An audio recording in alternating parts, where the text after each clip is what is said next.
¿Qué tal, malvineros y malvineras? ¿Cómo están? Bueno, en esta ocasión tengo el enorme placer de presentarles a Ernesto Pico, que es periodista, licenciado en Comunicación Social y doctor en Ciencias Sociales por la UBA. Ernesto, muchas gracias por tu tiempo. Gracias, Francisco, por la invitación, un gusto. Bueno, comienzo por preguntarte lo siguiente, que es un poco el motivo del reportaje, que es, visitaste Malvinas en dos oportunidades en estos últimos años y publicaste un libro que se llama Soñar con las Islas, una crónica de Malvinas más allá de la guerra. Allí entre varios temas que abordaste y que seguramente iremos viendo a lo largo de la charla, decidiste abordar un poco la actualidad de los isleños, de los habitantes de las islas, ¿no?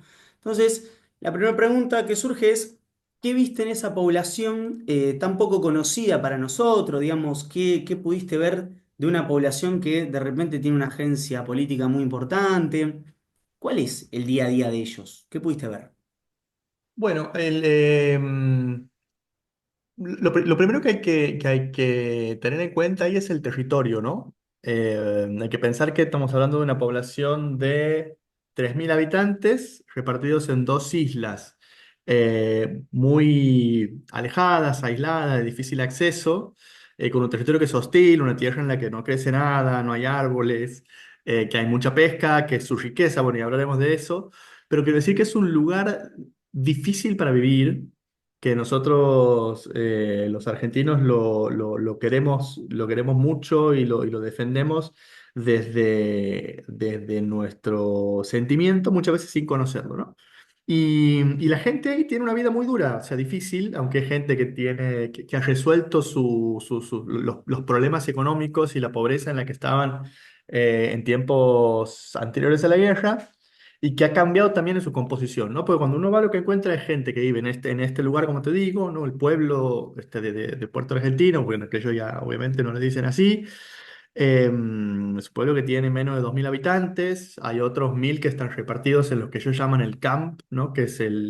Bueno, el campo. Justamente ellos mezclan, tienen algunas palabras de Spanglish que han heredado de los tiempos en que todavía había gauchos en las Malvinas y les han quedado, ¿no? Hablan del camp. Y, es una gente que, bueno, uno lo que se imagina siempre que conversa dice, bueno, en la Malvinas están los ingleses, ¿no? Con los ingleses, y no es tan así, o sea, sí, o sea, porque hay un control político y militar y económico en parte, después hablaremos por qué en parte, pero lo que hay es una población donde vos tienes isleños de octava, novena generación que no vienen de Inglaterra. Hay una cantidad pequeña de ingleses que son generalmente funcionarios o burócratas y después tienes una buena parte de la población, te diría, eh, no la mitad, pero un poco menos de la mitad de población que viene de diversos países, ¿no? Fundamentalmente de Chile, de Perú, de Filipinas, y de algunas de las otras, de los otros países de lo que los británicos llaman el Commonwealth, ¿no? De las ex colonias británicas, que se van a vivir ahí a probar suerte, ¿no? A probar suerte porque lo que hoy hay en las Malvinas, a pesar, insisto, de que el territorio es un poco hostil, es difícil para vivir, hay mucho dinero. Y entonces es un lugar donde el dueño del canal de televisión es un tipo que ha ido a trabajar como electricista en su momento y el electricista, repuesto de caja en el supermercado, después empezó con el servicio de televisión y hoy es el dueño de Falkland Island TV, ¿no? Es un lugar donde, bueno, la gente va a probar suerte y que esto es algo que también al sistema de poder que controla las islas le conviene y le sirve porque van, hay un proceso como de colonización light a través de este sistema migratorio que va trayendo gente de otros países y que va habitando de esta manera las islas, ¿no? Ujú. Bien, y digamos, vos cuando arribaste con el avión, arribaste en la base militar de Mount Pleasant, ¿no? Sí. Ahí te reciben, ¿cómo es ese ingreso si lo queremos poner así en las islas? ¿Cómo es hoy la sociabilidad cotidiana en Puerto Argentino, Puerto Stanley? ¿Hay comercios? ¿Cómo se Sí. llevan esos isleños con los otros británicos o con los militares? ¿Conviven juntos Mm. en Puerto Argentino, Puerto Stanley, los isleños con los militares, por ejemplo? Mira, empiezo por el principio. Yo te diría, yo las dos veces que viajé a las islas fue en 2018, 2019, hace ya 5 o 6 años. Así que yo te voy a contar lo que yo he visto en ese momento. De allá para Ujú. acá no cambió tanto, pero pueden haber habido no sé, algunos cambios, pero en general, en Stanley, en Stanley, no, en Mount Pleasant, en la base militar, te reciben con los fierros, ¿no? O sea, vos bajas el avión y está la gente con el uniforme fajina, con las armas, los aviones militares al costado, te dicen que no puedes sacar fotos, que no puedes hacer nada, y vos sales de esa base, que esa base es como una pequeña ciudad, ¿no? Es impresionante los galpones que tiene. No se sabe bien qué es lo que hay en esa base, que ese es otro tema. En términos militares, quiero decir, ¿no? ¿Cuál es realmente el equipamiento que hay? ¿Cuál es la fuerza que hay ahí? No se sabe exactamente el número de militares, es toda información confidencial. Sí que hay un grupo de civiles que viven en la base, porque la base tiene sus propios, hasta sus cocineros, la gente que trabaja, tiene hasta sus propios, tiene dos o tres bares incluso. Y es una base en la que lo que te dicen ellos es que es el lugar donde van los militares británicos después de ir de la zona de conflicto. Es como que es donde van a bajar un Mm, cambio, ¿no? Después de ir a sí. Afganistán, después de Irak, iban ahí, estaban un año, bajaban, Ujú. ¿no? Medio como Y vacacionar van los militares que van. no tanto vacaciones, sino como para no volver de pronto Ok. a, a su país. Es como que bajan a un lugar tranquilo para pasar ese periodo de estrés post de estar en lugares tan complicados, ¿no? Ujú. Y hay historias ahí de pica que hay entre soldados irlandeses y soldados de ingleses o escoceses, que cada uno tiene su propio bar y se juntan. Bueno, son historias que cuentan, que no se pueden ver porque ahí los civiles no entran. El lugar donde sí entran los civiles es al cine, porque la base tiene el único cine, y si vos querés ir al cine, tienes que ir al cine en la base militar, que te lo cobran y vos vas y está bien, está a 40 minutos del pueblo, ¿no? Pero bueno, es esa mezcla rara, como de un lugar hermético, pero que es el primero al que vos llegas, pero que Claro, vos tienes que pasar sin poder mirar mucho, eh, bastante vigilado, y del que sales y en ese camino vas escuchando esas historias, ¿no? Que te cuentan. O historias que te cuentan en el pueblo, porque en el pueblo sí hay, históricamente, había una pica entre los militares y la gente del pueblo, ¿no? Porque era como, y sigue siendo un poco raro por los militares. Por ahí vos lo vas a ver que anda un camioncito o que entran a un bar a comprar algo, pero no se mezclan claro, tanto, claro. ¿no? Ujú. Entonces, bueno, esa es un poco la, lo que uno se encuentra cuando llega a las islas. Eh, y luego en Stanley, en Puerto Argentino, lo que hay es un pueblito minúsculo que vos tienes, o sea, sobre la pendiente de una bahía, 4 o 5 calles paralelas que suben, y otras, yo creo que deben ser unas 10 o 12 calles que bajan y las cruzan perpendicularmente, o más bien radialmente, Ujú. y ahí hay unos cuantos comercios sobre Ross Road, que es la calle de la bahía, algunas casas, y no mucho más, Claro. ¿no? Y después te alejas para el lado del puerto, y en el puerto, bueno, hay instalaciones que tienen que ver ya con la actividad portuaria. Están algunas sedes pequeñas de las empresas pesqueras. Está la escuela, que es un edificio grande, y que donde está la biblioteca y el archivo. Está el pequeño museo que está en la bahía, enfrente de la avenida, es una callecita. Ujú. Eh, y y está además los edificios administrativos, ¿no? Está el edificio de la Asamblea Legislativa, de este equipo de técnicos que trabajan, digamos, en la dirección de economía, la dirección de pesca, que son pequeñas áreas de gobierno. Y es eso, ¿no? O sea, en Ujú. Puerto Madero vive más gente que las Malvinas, quiero decir, Sí. es como muy, muy, muy pequeñito, y el clima es un clima como de lento, ¿no? Como que todo va así, Claro. con una cadencia. Hay un hábito que es que generalmente hay un hábito, es lo que yo he visto, ¿eh? Ujú. Que la gente se va a los pubs, hay 4 o 5 pubs después del trabajo a las 4 o 5 de la tarde, generalmente los varones, y vos los encuentras ahí este, tomando algo y conversando, que es uno de los pocos, o sea, no hay a dónde ir mucho, ¿no? Ese es Claro, el que quiero decir. claro, sí, sí, No solo a sí. tener vida social, sino a tener actividades. Por eso ellos inventan actividades extrañas, como, no sé, un concurso de horticultura o carreras de motos. Bueno, cosas que Mm. tienen que inventarse las actividades para el tiempo libre porque es un lugar bastante alejado y pequeño, ¿no? Bien, ahí hay, digamos, una parte que es la cotidianeidad local de ellos, ¿no? Sí. Y después vos te vas metiendo ahí en tu libro con una cuestión que empieza a ser interesante, que es, bueno, estos isleños están como buscando empezar a salir de las islas, ¿no? Se están intentando transformar en especie de líderes globales, ¿no es cierto? El Reino Unido, por supuesto, les empezó a dar, si se quiere, un lugar un poco más inclusivo, los empezó a considerar, tienen la posibilidad de irse a estudiar al Reino Unido, y después van volviendo a las islas. Es un amplio porcentaje el de estudiantes isleños que se van, estudian en el exterior y después vuelven con la idea, ¿pudiste detectar de qué? Digamos, van, estudian afuera, ven qué pasa en el mundo y después, empie- ¿qué pasa con esos supuestos líderes globales que quiere conformar este gobierno colonial? Mira, a mí lo que me parece interesantísimo es el contraste, ¿no? Entre las generaciones que han nacido después de la guerra y las anteriores, ¿no?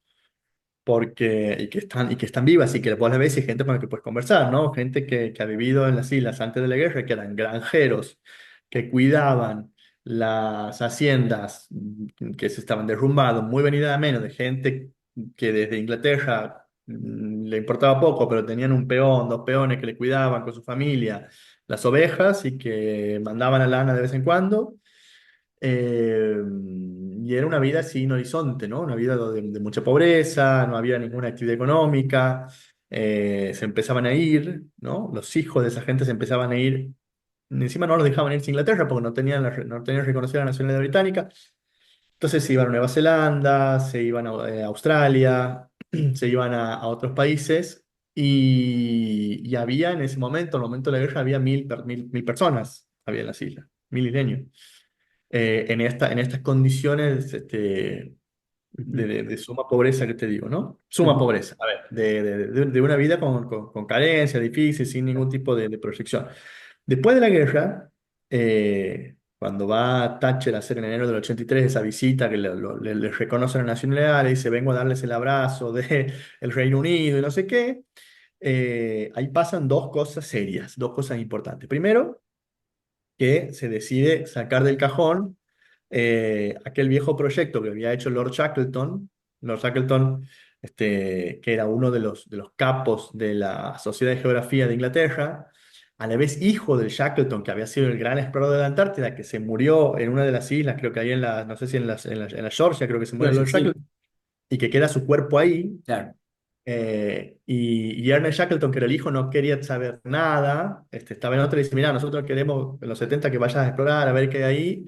Y Shackleton pero va para ver, para que le garpen el viaje, para ir a buscar el cuerpo de su padre, para ir a visitar la tumba de su padre. Mm, Entonces Shackleton va, visita la tumba de su padre y como quien pasear, va con tres, cuatro técnicos más que hacen un estudio de las posibilidades. eh, Geográficas, mm, hidrográficas, qué pasaba, qué había, qué riqueza había en las islas, y ellos dicen, mira señora, aquí hay dos cosas. Puede haber petróleo, pero lo que hay sobre todo y lo que es la clave es la pesca, que en ese momento no la tenían en su mm, radar mm, y ellos no estaban prestando atención a ninguna de las dos cosas. Ellos le prestaban atención a la lana de oveja, criaban eso y que tenía su movimiento. Entonces, en ese momento no le dan bola, entonces sacan del cajón el viejo informe de Shackleton y dicen, bueno, a ver qué hacemos. Petróleo no, lo que es más fácil ahora es la pesca. ¿Por qué? Porque allá había un montón de barcos de distintos lugares del mundo que iban a pescar a las islas, que es la reserva de calamar más importante del mundo.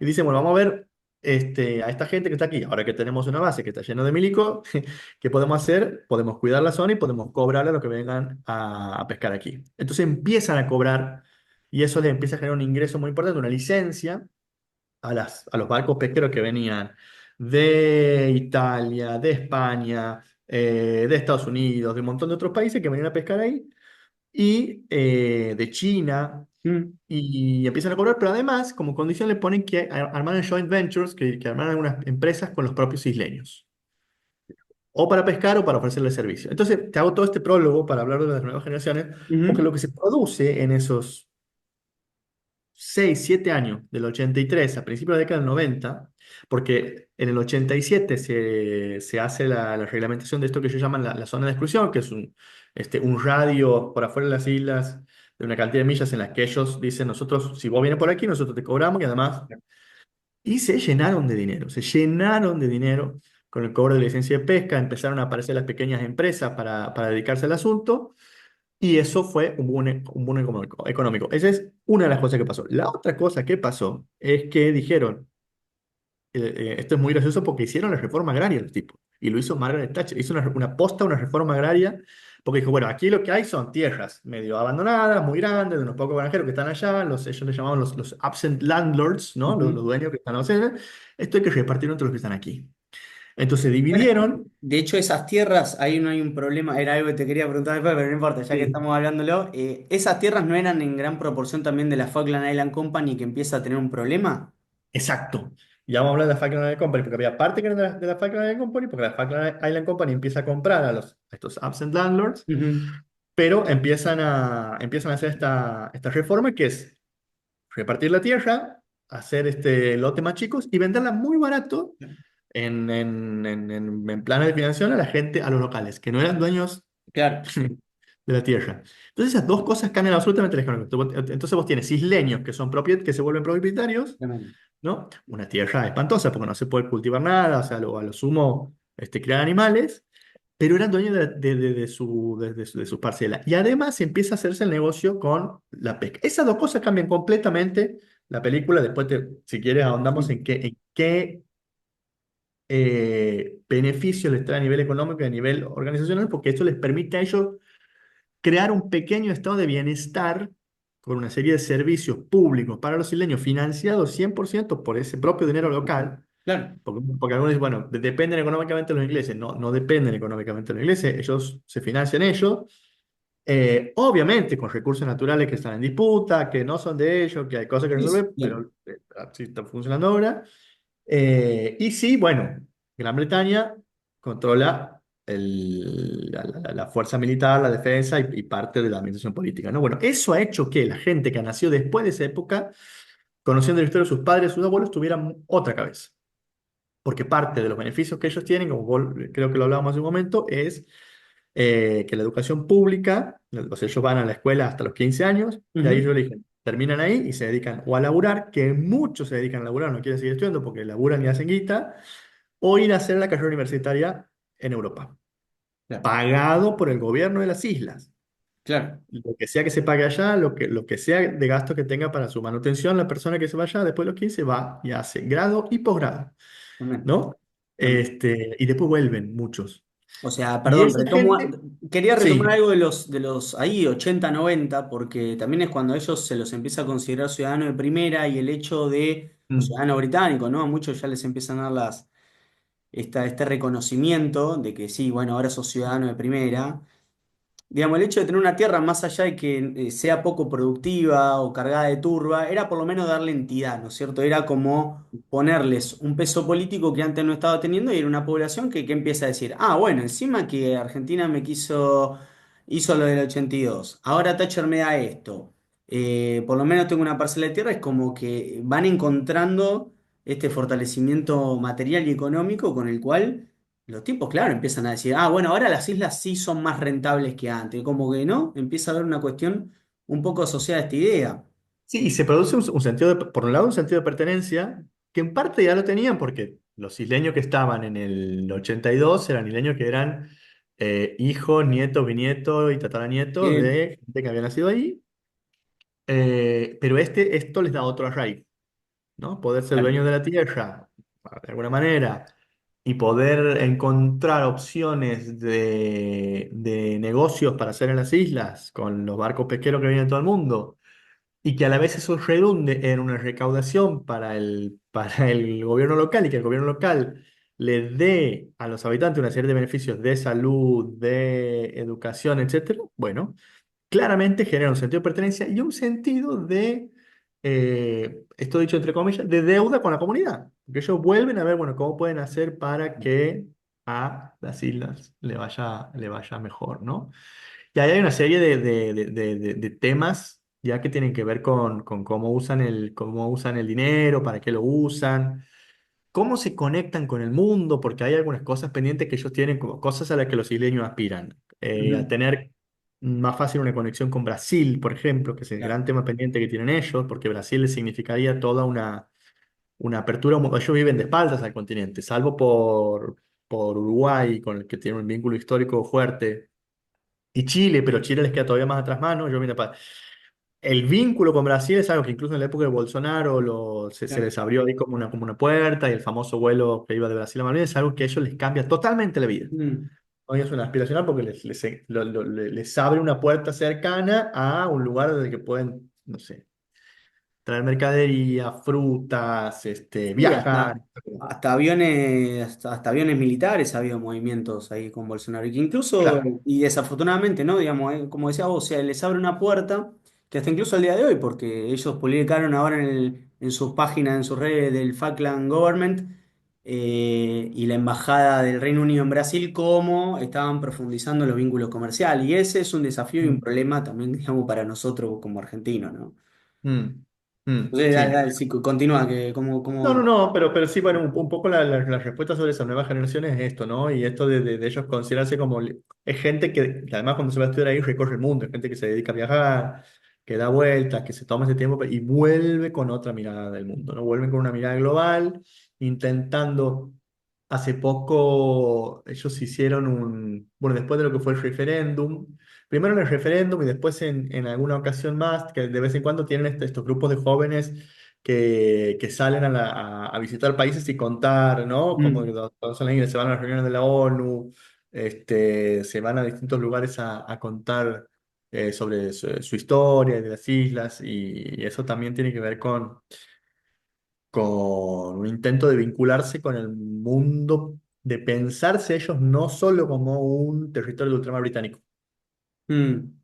que es lo que ellos asumen en el referéndum del 2013. Ellos dicen, ¿no? El referéndum dice, ¿usted desea seguir siendo un territorio de ultramar británico, sí o no? Ellos dicen que sí, pero ellos aspiran a ser más que eso.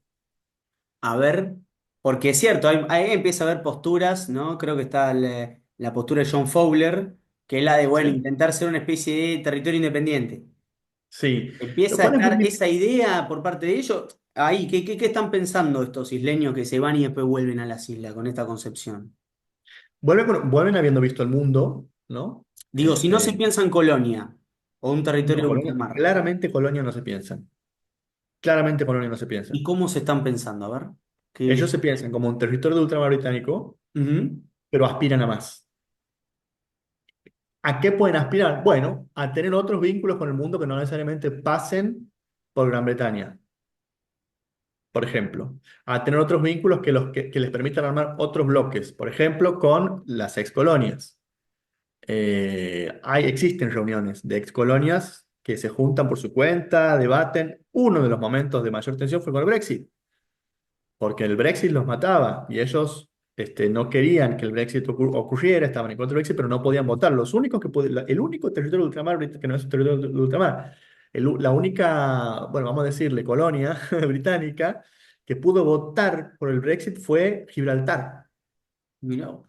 Y Gibraltar votó, creo que el 99% en contra del Brexit, porque los mataba, porque si quedaban afuera del Brexit, ellos tienen un flujo de comercio y de movimiento con España, que es como cruzar de una vereda a la otra. Yo estuve en Sí, Gibraltar en 2010, en el 2020 estuve en Gibraltar, o 2019, y es un flujo constante entre españoles y británicos, y un momento, el Brexit les cortaba las piernas porque los dejaba, les rompía la economía. Y en general les pasaba eso, ¿no? Y eso como que avivó algunas tensiones con la metrópoli, digamos, pero bueno, sí es verdad que ellos se sienten británicos hasta la médula, claro. pero aspiran a algo más. Mirá.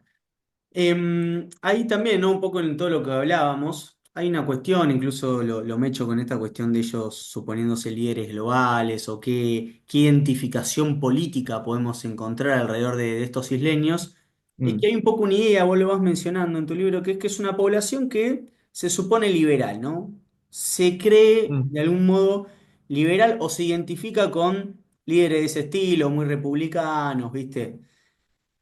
Pero sin embargo tiene una postura de que el gobierno colonial respalde todo y sea sumamente intervencionista, ¿no? Mm. Y se produce al mismo tiempo lo hilvano con otra, te hago un dos por uno en esta pregunta, que es un gobierno medio formado como por amigos de amigos también, por gente muy cercana. Vos creo que mencionás el caso de Teslin Bergman, que es alguien como que no termina de llegar a ser consejera legislativa, pero sin embargo le ponen un cargo, ¿no? Entonces, ¿qué aparece ahí en esa especie de, de gobierno colonial que está muy presente, en definitiva? Mira, después de hacerme acordar que te diga algo de Teslin, porque es interesante la historia de ella, pero es muy interesante porque es como un lugar absolutamente inusual, con reglas muy singulares para ejercer la democracia. ¿No? Porque hay una especie de democracia en las islas, la hay por supuestamente condicionada, porque al final todo lo que vos decidas, piense, arme o desarme, tiene que pasar ¿no? por la, entre comillas, la aduana del virrey, ¿no? Que sería del gobernador o de la Ujú. gobernadora que es ahora, que al final da el visto bueno para cualquier cosa que se decida. O sea, nada de lo que se decida se decide si es que el gobernador o la gobernadora no da el visto bueno, ¿no? Pero el tema es que hay todo un margen para la toma de decisiones locales en las que en general el gobernador o la gobernadora se involucran hasta cierto punto y ellos tienen un sistema de elecciones periódico en el que lo que eligen son los miembros de la Asamblea Legislativa, ¿no? La Asamblea Legislativa que tiene 8 miembros, que son los que se juntan periódicamente a decidir, bueno, fundamentalmente el presupuesto, en qué se gasta el dinero, a qué obra se le da prioridad, ¿no? Qué se hace con la educación, qué se hace con la producción, etcétera, etcétera. Pero ellos son los que dan la discusión. Y para ellos, que históricamente han sido una colonia, que históricamente es es un estímulo potente para sentirse en poder de sus vidas y del lugar que ellos consideran como propio, ¿no? Porque hay todo un ejercicio de cierta forma de la democracia que empieza con las elecciones, es muy gracioso porque donde hay elecciones periódicas, pero no hay partidos políticos, entonces que los Claro. que se presentan a la asamblea se presentan a título personal. Tienes que juntar una cantidad de X de firmas, vos te presentas, hay dos circunscripciones, el pueblo, Stanley y el camp, y son 5 por el pueblo y 3 por el campo, ¿no? Entonces vos te presentas, generalmente se presentan 16 17 candidatos entre las dos circunscripciones, y los 5 que más saquen de la ciudad entran, los 3 que más saquen del campo entran, ¿no? A título personal, lo cual es Claro. muy loco porque vos dices, bueno, ¿qué discusiones se dan? No. Bueno, ¿qué discusión de tipo ideológico se puede dar? ¿Qué discusión en términos programáticos? Bueno, porque también es cierto que el rango y el abanico de temas que ellos tratan, o sobre los cuales tienen que tomar decisiones, es más bien pequeño, ¿no? Porque toman decisiones presupuestarias, no toman decisiones de política de fondo en general, Mm. porque eso ya más o menos está armado y tiene un circuito, pero sí son los que participan y toman decisiones, que después, por supuesto, tiene que refrendar la autoridad colonial, Claro. pero hay como yo no sé si decirlo, una simulación de la política, porque al final la última palabra la tiene esta persona, pero si hay un juego de la política, ¿no? Porque si efectivamente hay cosas que se disputan, ¿no? Hasta que llega esa etapa final. Pero hay un juego de la política en el que ellos activan, se disputan esas bancas, a ver quién llega, quién no. Y lo que viene pasando es que en las últimas elecciones vienen entrando esos jóvenes de esta nueva generación, ¿no? Mirá vos, qué interesante. Que viene con otra cabeza. Claro. Eh, eh, Gobernador colonial que cabe aclarar, designado por el por rey, la la corona. reina de Gran Bretaña, las Fuerzas Armadas, entonces como bueno, ahí sigue habiendo, ¿no? Pero es interesante cómo, es verdad, ese sistema semidemocrático, por llamarlo así, porque no hay partidos, ¿no? Se postulan personas de lo personal, es esta simulación, tal vez teatralización, pero en definitiva existente, ¿no? Sí, sí, yo no me animo a llamarle simulación porque hay cosas que sí se juegan, decisiones que se toman, hay gente que gana puestos y que cobra Claro. salarios, Sí, por algo se y postulan, obvio. sí. y hay en juego una cuestión de que también entre ellos tienen sus picas, no hay partidos, pero están los que son enemigos entre sí de hace muchos años porque viven en el campo de frente y alguna vez se pelearon por algo, los que piensan distinto si la plata hay que gastarla o en el puerto o en la escuela, o los que no se quieren porque no les gusta la cara del otro, y todo eso se juega en ese, en esas elecciones y y en esa disputa por el acceso a cierto lugar de poder en el que se juegan cosas, ¿no? Bien, entonces, entre toda esta camada de nuevos isleños, digamos, que van llegando formados, está el caso de Teslin Bergman, que yo te había consultado antes, puede ser, ella ya empieza a ser parte de esta generación. Sí, Tesla a mí me parece un personaje especialmente simbólico porque ella nace en el 87, que es el mismo año en que se entra a regir esta zona de exclusión de la pesca, ¿no? Entonces Ujú. como que hay una marca ahí generacional. Y bueno, y ella misma cuando cuenta su historia, yo la entrevisté dos veces allá, las dos veces que fui, y ella misma cuenta, lo remarca como una marca también hasta identitaria. Y ella fue periodista del Penguin News, se postuló alguna vez por el Camp no quedó, se postuló por el pueblo y por el pueblo ganó y fue integrante de la asamblea, no sé si en dos o en tres periodos, pero bueno, eh, y levantó mucho el perfil a nivel internacional siendo una de las que llevaba esta información sobre las islas a Naciones Unidas, sobre las nuevas generaciones. Participó como joven estudiante en estas rondas que hacían para contar sobre el referéndum en 2013. Entonces había algo ahí también de eso, de esa actividad muy, muy intensa y muy visible como una de las personas que representan, me parece, esa generación, ¿no? Que hay más, pero que hay ahí un rasgo que me parece que es característico, ¿no? Ujú. Hay una especie, digamos, a mí, yo cuando leía tu libro, utilizo un poco el concepto de la casta, ¿no? Me parecía que hay algo, digamos, más allá, vos mencionabas estas disputas, estas tensiones que son ciertas, ¿no? Pero hay algo ahí de esta cuestión de que todavía los gobernadores dependen del rey, de la reina, de que a veces cómo se debaten ellos la política, sus intereses, bueno, me hacía pensar un poco en esta idea.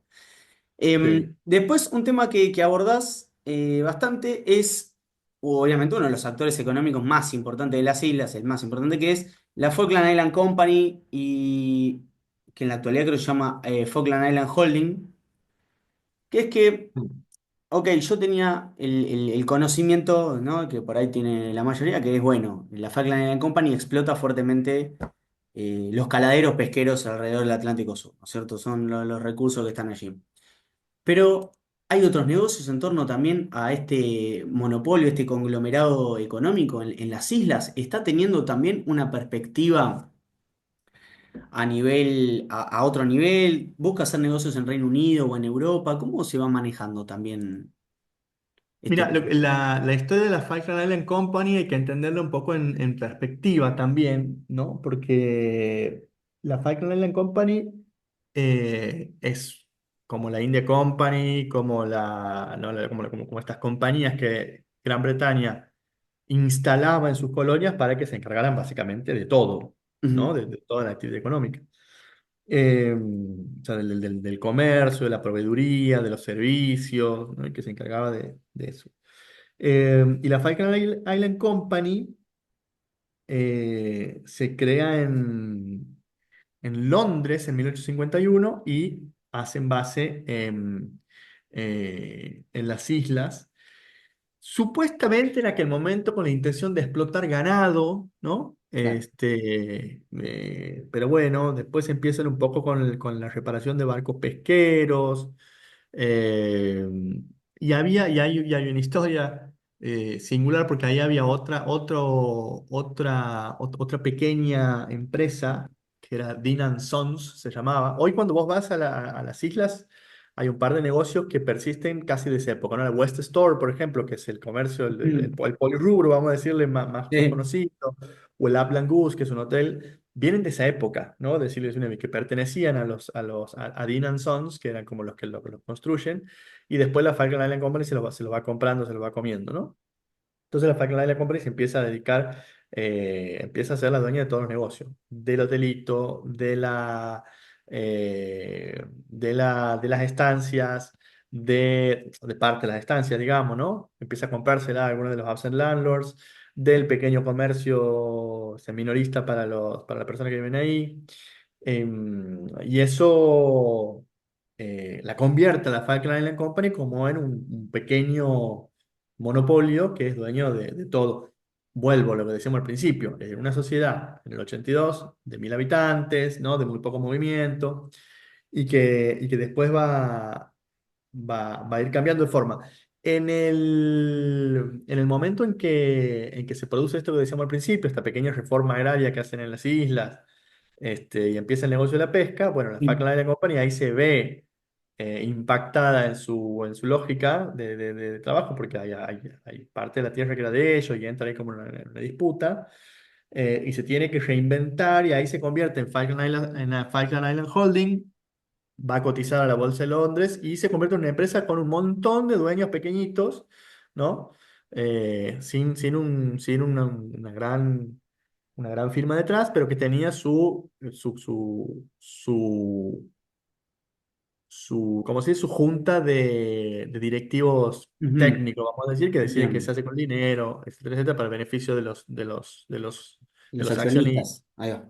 etcétera.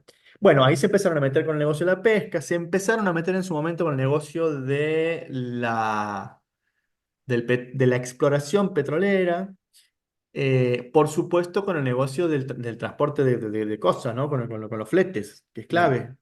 clave, y todavía por supuesto con el comercio.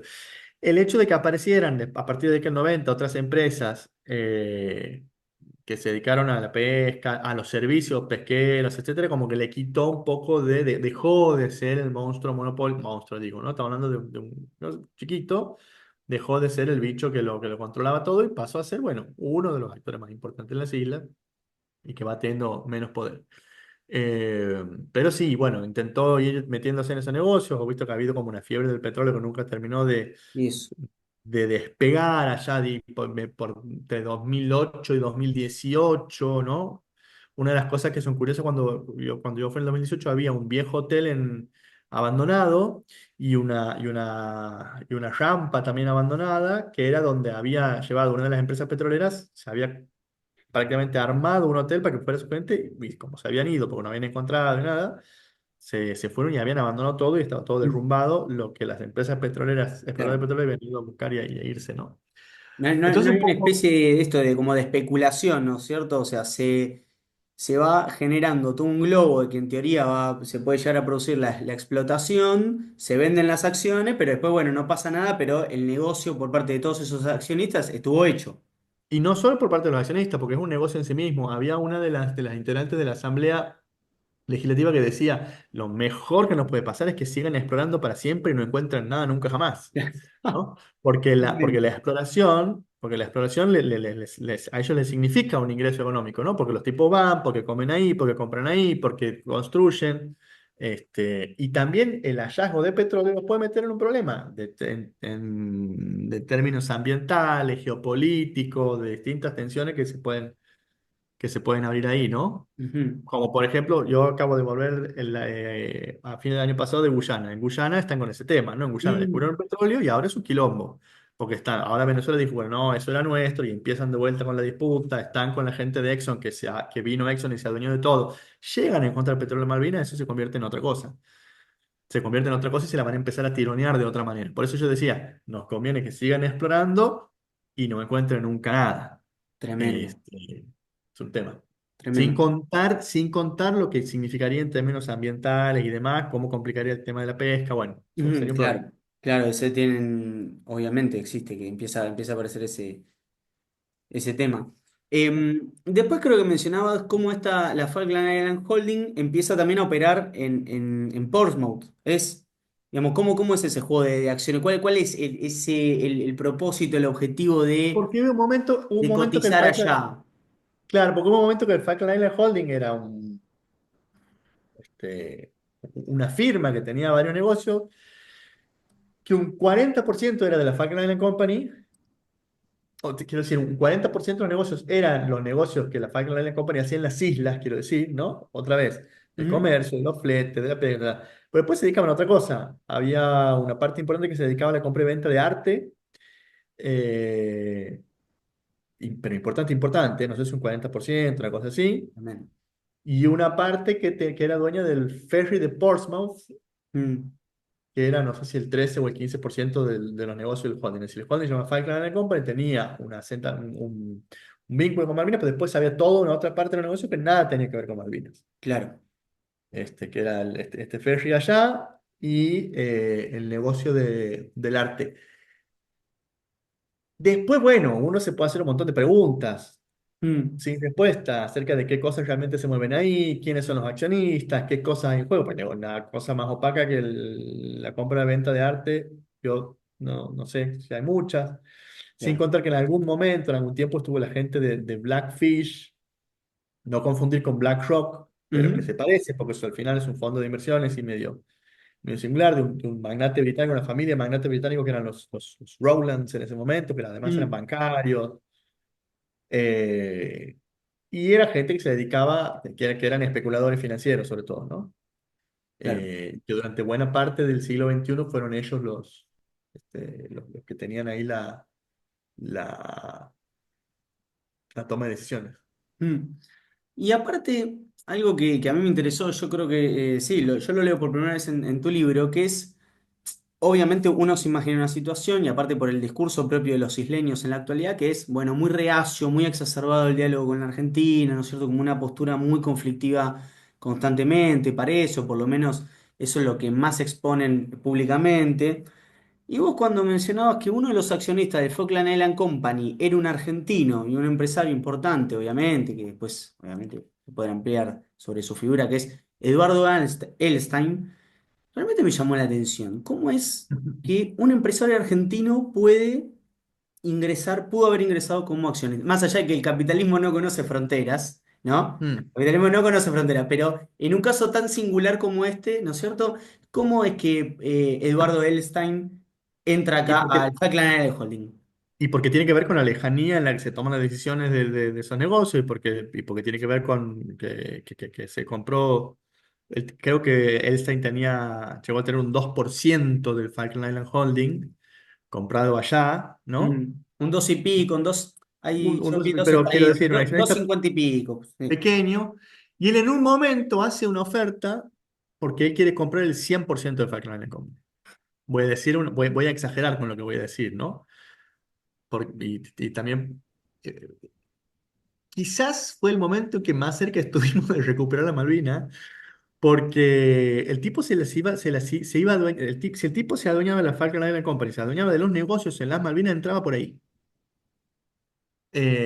No sé, dudo que Einstein sea un patriota, pero digo, No, era, no, por era, supuesto. era tener un argentino dueño de la empresa más grande de la Malvina. Era una cosa de loco.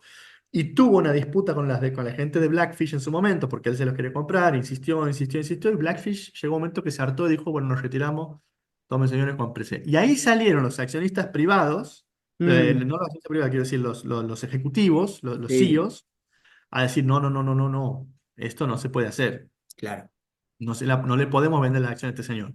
Y salieron a buscar un tercero, un comprador extra para que entre a jugar y no fuera Elstein el que se quedara con todo, que estuvo a esto. claro. Estamos hablando por allá del 2000, si no me falla, 2010, 2011. eh, y viene un holding que se llama los Zucker, que son también otro grupo de empresas europeas, no son solo británicas. Eh, Creo que hay capitales suizos ahí que son los que terminan comprando y quedándose con la Falcon Group, porque lo que dicen los ejecutivos dicen, de ninguna manera un argentino puede ser el dueño de esto, Claro. entonces le niegan la venta, ¿no? Lo de Elstein en 2017 fue. En 2017, En mirá, ahí está. 2017. Sí, ¿no? Como que esto se empieza a producir esta cuestión en donde, bueno, en el armado del Falkland Air Holding había un porcentaje de los accionistas que querían vender, ¿no? Y ahí es donde Elstein dice, che, bueno, dale. Y él lo quería hacer vía Uruguay, ¿no es cierto? Ahí es donde el chabón quería hacer el entre. Claro.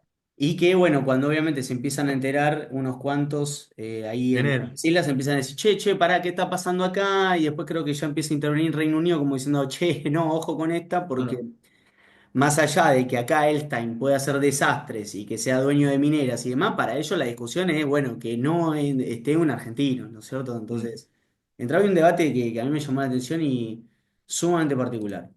No, que es una historia a la que hay que volver, ¿eh? Hay que Ujú, volver para estudiarla mejor y para conocerla más porque es clave. Es clave, clave para entender al final el peso de los negocios. ¿Quién tiene el poder en las islas? ¿No? ¿Quién tiene el poder de tomar esa decisión? Al final es un grupo de ejecutivos desde Londres.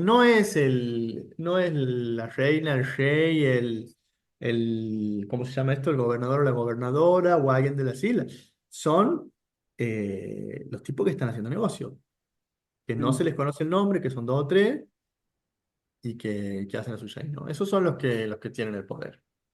Lógico, sí, ahí entra una cuestión, digamos, de negocio, mercantil y capitalista, en donde el mejor postor a la hora de rematar algo es el que se lleva las cosas, pero bueno, sí, sí, Pero encontró su límite, ¿no? Porque el mejor postor cuando llegó y dijo, bueno, aquí está, soy yo, aquí la pongo, le dijeron, no, bueno, claro, no, aquí algo nos rompes. Es como que el mercado encontró su límite en por eso. esa, en esa tensión, ¿no? Mm. Por eso es una historia interesantísima. Ujú. Bien, paso a preguntarte ya las últimas dos para también para ir cerrando. La primera es, bueno, un poco ya lo estuvimos conversando, que es la diversidad demográfica que hay en las islas, ¿no? Desde isleños hasta británicos que vienen acá, chilenos, paraguayos, zimbabuenses, filipinos, un conglomerado muy diverso. Y se empiezan a sumar, ¿no? Más particularmente creo, o a ver qué pudiste detectar vos en las islas, que incluso has podido conversar con algunos de estos trabajadores, que es los trabajadores que vienen recontra terciarizados a trabajar en los buques que, mi pregunta empieza a ser, ¿salen de las islas? ¿Son buques propiamente kelpers, isleños? ¿Cuáles son las garantías de seguridad laboral que empiezan a tener estos trabajadores que se hospedan, ¿no? temporariamente en las islas, salen a trabajar, pero de repente como que no saben si vuelven porque obviamente el mar es complejo? ¿Qué viste vos Sí, aquí? sí. A ver, yo he podido conversar con algunos tripulantes, con dos o tres de ellos. Yo, por supuesto, no me he podido subir a los barcos. Hay videos satelitales, hay videos filmados dentro del barco, hay material que es público, que está disponible de cómo se dedican a la pesca y de qué hacen. Pero lo que ocurre es que la tripulación de esos barcos trabaja en condiciones infrahumanas, ¿no? Con turnos muy largos, quiero decir, de 12 horas parados pescando, que después van y duermen 6 y vuelven a pararse a seguir, y que han sido denunciados aquí, bueno, aquí en el Congreso de la Nación, en su Mm, momento se han circulado informes, datos, bueno, a nivel internacional ha habido denuncias de organizaciones sociales. Pero bueno, ese negocio que les da todo ese dinero a los isleños y que significa buena parte del crecimiento y la transformación profunda que han tenido, está sostenida en gran parte por, por pescadores en condiciones muy duras, eh, que bueno, quiero decir, no es un secreto. mm.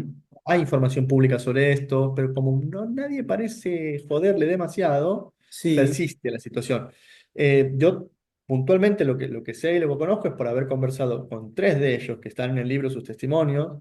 A uno de ellos lo conocí la primera vez que viajé, estuve en un lodge donde van, paran en un lodge donde van los marineros, donde van los científicos que van a la Antártida, que Mm, paran ahí, bueno, y ahí me encontré con uno de ellos que se había enfermado, se mm, había descompuesto el barco, lo bajaron, lo dejaron ahí, y me contó su historia, cómo había venido. También hay una dimensión en la que dice, bueno, ellos no son esclavos, porque ellos eligen, ¿no? Ellos mm. eligen ir ahí y eligen cuándo se van. Y no solo eso, se vuelven a su país y vuelven. Claro. Dos de los casos eran de dos changos peruanos que con la plata que hacían en una marea iban y se compraban un auto y lo tenían de taxi en Perú. Claro. Después volvían a otra manera, volvían y se hacían su casita y volvían, ¿no? Pero a un nivel de riesgo importante. Mm, Muchos heridos, algunos muertos, gente que se tira, se tira por la borda y después nada a pedir ayuda en las islas. Hay documentados varios casos. Eh, y, y bueno, las condiciones en las que llegan son confusas, no hablan el idioma, no tienen instrucciones, no saben qué hacer, ¿no? mm, Entonces, quiero decir, no saben, me refiero al caso de este chico que cuando yo llegué se había enfermado, lo habían bajado, lo habían dejado y le dijeron quédate aquí. Y lo dejaron y lo dejaron. mm. Y pasó una semana y 10 días y nunca lo buscaron, lo tenían ahí y él no sabía si, y él cada día se despertaba esperando a ver si lo Perdón, llamaban por teléfono. lo dejó la gente de la tripulación, digamos, ¿no? El chabón este se sentía mal, no se podía subir, lo bajaron del barco porque no se sentía bien, ¿no es cierto? Y así, es así la Sí, sí, historia porque se completa. enfermó, tuvo una descomposición muy fuerte, Ahí está. lo bajaron del barco para llevarlo al hospital le pusieron un suero y lo dejaron en el lodge. Y él no sabía si iba a poder volver, si no, si cuándo, si alguien se iba a comunicar con él, porque no habla el idioma. Y no le hablan en español a los tripulantes, Mm. al menos en este caso. Y aparte me Sí, imagino, ¿no? Creo que hay un poco de esto, el esfuerzo de como de querer quedarse por más que el tipo se estuviera muriendo, porque si no vas a trabajar no te pagan. él quería volver al barco. Claro. Si no, no te garpan Y la aparte el jornada de la tipo se pesca. quedó con una muda de ropa, ¿no? Mm, Por lo menos esos 10 días que yo estuve ahí. Y claro, porque labura por la cantidad que pescan y etcétera. Pero sí, pero era su deseo era volver, mm. Che, ¿no? y este tema, por ejemplo, ¿pudiste detectar si es dialogado en las islas, digamos, los isleños que viven ahí, ¿tienen esta consideración o es medio como que no, no, No, acá no pasa nada, no nosotros tanto. somos el territorio No, y más de hecho prolijo, más claro, más transparente? no, lo que ellos te dicen es que las empresas que forman parte de los joint ventures toman sus medidas para garantizar la seguridad, porque han tomado nota de cada vez que ha habido una denuncia, un caso, entonces tienen equipos de seguridad, los atienden si es que tienen algún problema, o sea, te cuentan, lo minimizan un poco, digamos, ¿no? Como que algo que está bajo control, o lo que atienden desde lo que a ellos les toca. Mirá, mirá. Mm. Bien, bien. Bueno, Ernesto, te hago la última como para ir cerrando, que es un tema que también laburás ahí en tu libro, ¿no? Ya acá hablamos bastante de los isleños, de cómo es la política allí, pero también hay una cuestión que es trascendental, que es la guerra, ¿no? Digamos. Y ahí vos haces una mirada de cómo hicieron ellos una postura particular y cómo fue el tratamiento del lado argentino. ¿Qué diferencias te encontraste? En resumidas cuentas, ¿no? A la hora de pensar el post-conflicto. Mm. ¿Cómo fue el tratamiento isleño y el tratamiento, si se quiere, acá en la Argentina continental? Y lo que pasa es que significó dos cosas muy diferentes para cada uno. Lo que pasó en las islas es lo que hemos hablado hasta aquí, ¿no? Mm, La guerra es, no solo ganan la guerra, sino que se ganan una vida que no tenían y que no podrían haber tenido si el gobierno militar no intentaba recuperar las islas por la fuerza. mm, Eh, y hay algo ahí bueno, que a ellos les cambia la vida para bien. O sea, a ellos les cambia la vida para bien. Y si no hubiéramos ido a la guerra, probablemente Gran Bretaña nunca les hubiera dado bolilla, o bueno, no vamos a hacer historia contrafáctica no, porque no está siempre bien. es resbaladizo, pero sí es verdad que ellos tienen ese despegue gracias a la guerra, ¿no? Y ese cambio casi ontológico, existencial de sentirse parte, de recuperar el sentido de pertenencia, de recuperar el vínculo con Gran Bretaña, de tener esta especie de velocísimo ascenso social y económico de una generación a la otra, Ujú, eh, y de este proyecto de hacer crecer las islas con el negocio de la pesca en su momento, con el del petróleo en algún otro, etcétera, ¿no? También en ese momento, también algo que ellos hicieron fue hacer que no es menor, los isleños hacer su propio museo, ¿no? Ellos hicieron su propio museo de las islas que no tenían. Ellos te ujú, dicen, la historia nuestra o la han contado los argentinos o la han contado los ingleses. se Mm, dice, ¿no? O la han contado desde Londres. ujú. Nadie ha contado nuestra propia historia, entonces ellos hacen su museo para contar la propia historia de los isleños. El museo se Que edifica no es menor. igualmente en paralelo al que se hace acá en la Capital Federal. En Capital Federal acá, Cristina inaugura No, el museo en 2014. el Museo 2014, que aquí es un lujo, es una belleza, es una cosa enorme. El de ellos es un sucucho que no es ni el quinto subsuelo del que tenemos aquí. Por eso, Pero, pero es el de, construido en paralelo. claro, ¿Sí? Como cuando más los o menos al tipos se mismo enteran que tiempo. nosotros estamos haciendo nuestro un museo hecho de nación, ¿no? Hay como un Sí. poco esta contrarrespuesta, si se quiere, del discurso Es inmobiliario. más o menos al mismo tiempo, ¿no? Y entonces, bueno, en ese museo vos encuentras vajilla antigua, encuentras documentos, o sea, documentos de identidad antiguos del siglo XIX, del principio del siglo XX, encuentras fotos y tienes una parte dedicada a la guerra.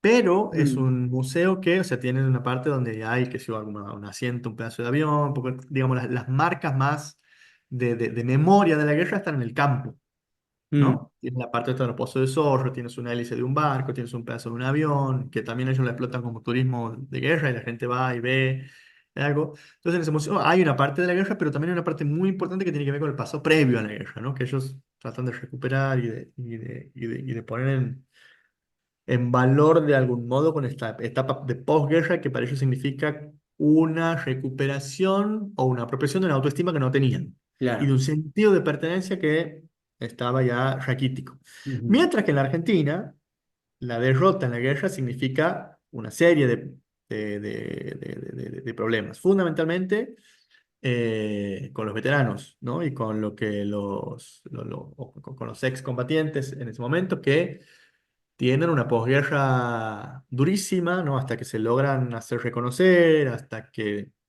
se legitiman,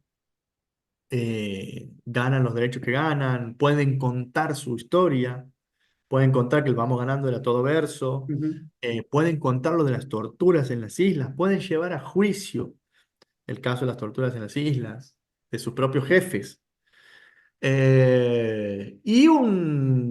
Y también una especie de algo que ocurre después de la guerra, que es cierta imposibilidad que empieza ahí de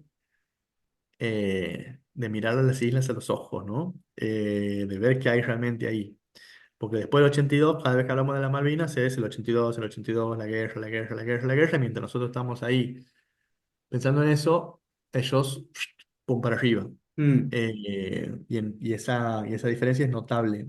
Y ujú, es una diferencia que muchas veces los excombatientes que van se la encuentran de frente y es un choque eh, notable, ¿no? ujú. Sí, a eso si querés le sumo y si querés hacer algún comentario, que es medio una especie de ocultamiento o poco tratamiento en las escuelas, en las islas, digo, de lo que fue la guerra, digamos, como que Mm. empezaron a no darle tanta atención y de que es un tema que tal vez, bueno, lo tuvieron más las generaciones más cercanas al 82 que como que con los años en las Islas Malvinas y en Inglaterra mismo, ¿no? Como un tratamiento de la guerra que No, en como Inglaterra, en Inglaterra muy, nada. muy En Inglaterra cercado, nada. muy invisibilizado y como que, bueno, nada, listo, acá no pasó nada y nosotros tenemos como un futuro que construir, ¿no? No hubo Total, un pasado. sí, eh, la mirada muy puesta en el futuro, claramente, claramente. Ahora, en las escuelas si pasa algo. O sea, la mirada muy puesta en el futuro, pero con los con los restos de guerra ahí y claro, con buena parte de las islas llenas de minas. ¿no? Terminaron de sacar las minas y los explosivos hace 2 o 3 años, que para eso fueron los zimbabuenses, que eran Mm, los equipos de demining expertos en sacar minas que todavía estaban activas. Lo que pasaba en las escuelas es que iban los militares de la base a contarle a los chicos, y estos videos están disponibles en YouTube, se los puede ver, iban a contar a los chicos qué tipos de minas podían encontrar en su pasto, en su patio, en la casa, en la vereda, porque había quedado todo campo minado. Entonces lo que había en las escuelas era eso, más por una cuestión de seguridad, no por una cuestión de relatar la guerra, de contar qué pasaba, pero eso fue durante muchos años. Por lo menos durante los 7, 8 años siguientes de la guerra, que se terminó desde el demining, digamos, la zona más cerca donde vive la gente. Y después lo que está empezando a pasar ahora es que las generaciones más jóvenes que tienen hijos chicos están pidiendo que los docentes cuenten el pasado. Mirá Y eso vos. es muy interesante. No están pidiendo, bueno, ok, cuando ya ha pasado un poco, ya no son. A ver, porque cualquier persona que haya vivido en las islas y que hoy tenga 40 años o más, ha visto cómo los argentinos entraban al patio de su casa, o cómo los soldados le cambiaron, o sea, ha estado ahí, ha visto y tiene un Ujú, resentimiento muy grande claro, y a veces una idea de, bueno, olvidar, mirar para adelante y qué sé yo. Pero hay gente que no lo ha vivido, o que son segunda generación o que son inmigrantes y que quieren conocer el pasado y que, bueno, eso empieza a, a ocurrir de a poco. De hecho, no es menor que el museo tenga una parte dedicada a la cuestión de la guerra y a hacer su propio relato también, ¿no? ujú. Bueno, Ernesto, esto fue mi hoja de ruta para esta conversación. Te agradezco muchísimo por tus aportes, todo lo que has brindado, tu experiencia, por haber ido a estos viajes y bueno, comentar esto que a veces, por supuesto, ¿no?